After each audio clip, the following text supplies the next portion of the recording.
Hey you guys, it's Anne-Marie. Rolling with the homies. It's my favorite thing to do. I don't know why. It's just funny to me. I hope everybody has had an amazing weekend, that you are preparing for the week. I had all these things I wanted to get done before I started my new gig tomorrow. Or my second gig tomorrow. I color my hair, just kind of touch up some things. However, anytime I'm out in the woods and videos are just some of the fun things that I do. But I do a lot of meditations, a lot of connecting with trees, and every time when I get home, I fall asleep for like 2 or 3 hours, and that's when it's like I'm doing the work when I'm out there, and then when I sleep is when it's like it's like when I get all the downloads, right? And then when I wake up, it's like I'm like think I'm in another dimension, another realm. I'm like, shit, I'm on timelines again. What happened? And it's like that every single time. And so I want to say it's exhausting, but I sleep. And so here we are, 9:09 p.m. on Sunday, and I'm wide awake. So I thought we would pull some cards to get some messages of clarity for those of you who like it. I want to know the shadow and light of the situation, or what's going on. Let's see what the shadow and light of it is.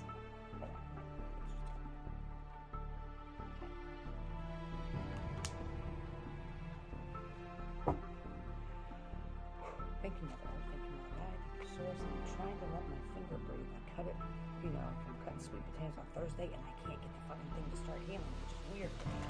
I heal really quick. One of those, I have injuries, but I keep snagging in on stuff, and so I'm trying to let it breathe before I put the Band-Aid on, so I'm trying to be really careful here. So thank you, Mother Earth. Thank you, Mother God. Thank you, Source. What is the shadow and light? What's the shadow and light? Okay. That's it. Okay, you want one more? Thank you. Okay. Have you been in solitude lately? You've been hiding away from the world a little bit? Gone in hermit mode too long? Not that hermit mode's a bad thing, but sometimes we get comfortable in hermit mode. We get comfortable being away from people and situations, and then when we do try to re-emerge, like the lotus, not the lotus, but like the cicada, we're like, oh my God, this is overstimulation. I don't know where that came from. Someone's been in a lot of solitude, doing a lot of reflection and overthinking. That's why Spirit wants you to get out of this, whatever it is that you've been in, whatever you want to identify as hermit mode or keeping yourself out of the limelight, is because you're doing too much overthinking. You're saying it's reflection, but it's overthinking. It's kind of perpetuating certain cycles, or it's almost like you're manifesting what you're overthinking about. So the cards we have.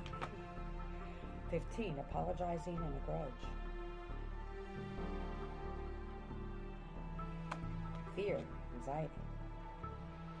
That's number 26. 8, relationship, solitude.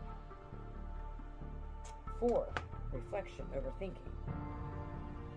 So we have 6, 8, 4. Okay.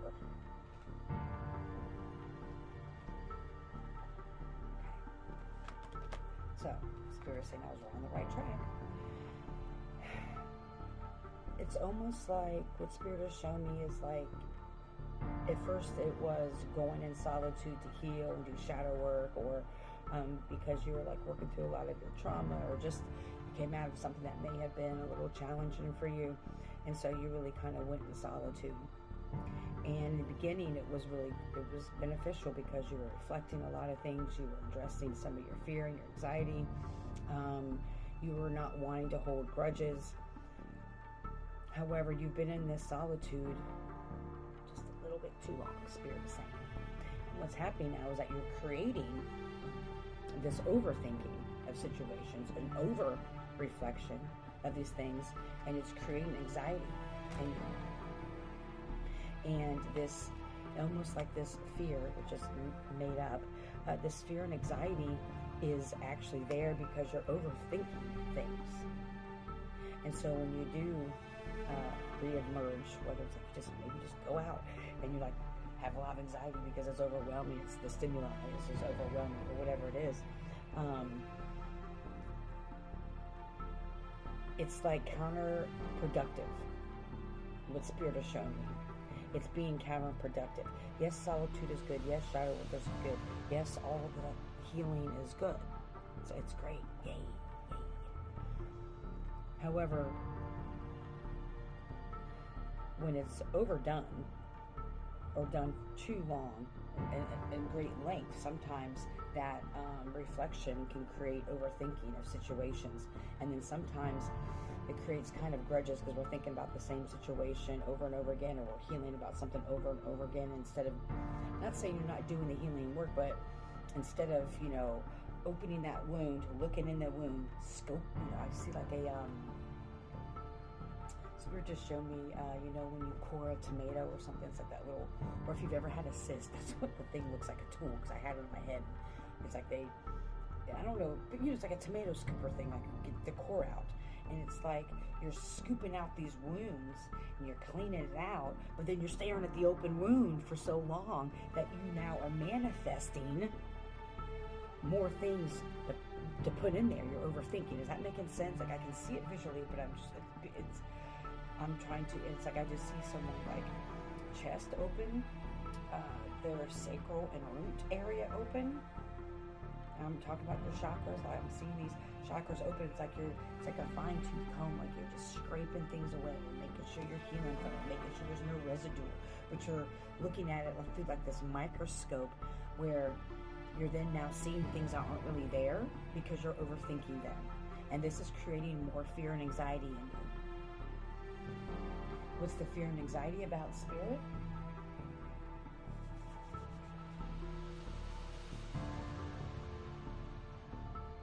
That you're not enough. Thinking that you didn't do enough healing work. Worried about being taken advantage of again. Fear of questioning yourself, questioning your abilities, your gifts, or questioning the healing work that you have done. So this solitude has kind of been beneficial to you in a way, because you're able to just kind of stay with your thoughts in a way, and you know what you know, but then by re-emerging out of your cicada from underground, Spirit has shown me someone emerging from underground. Someone's emerging from underground.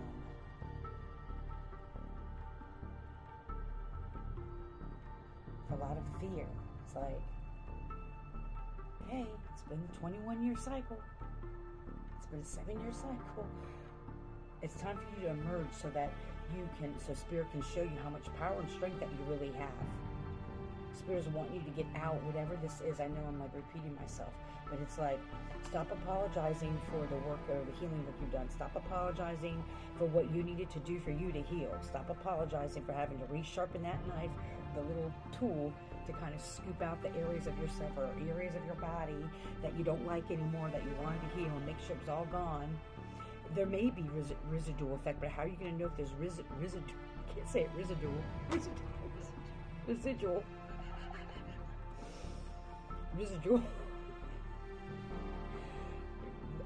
How can you? I'm not trying to make a laugh. Sorry, I just love my speech impediment. How can you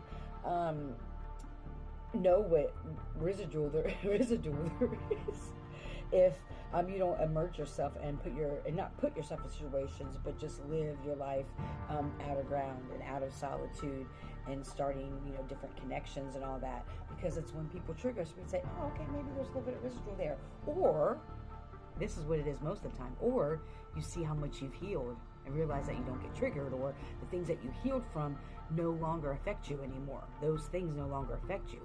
But Spirit is saying you're not even giving you a chance to prove to yourself that you're ready, because this fear is keeping you underground still, and we're out of time.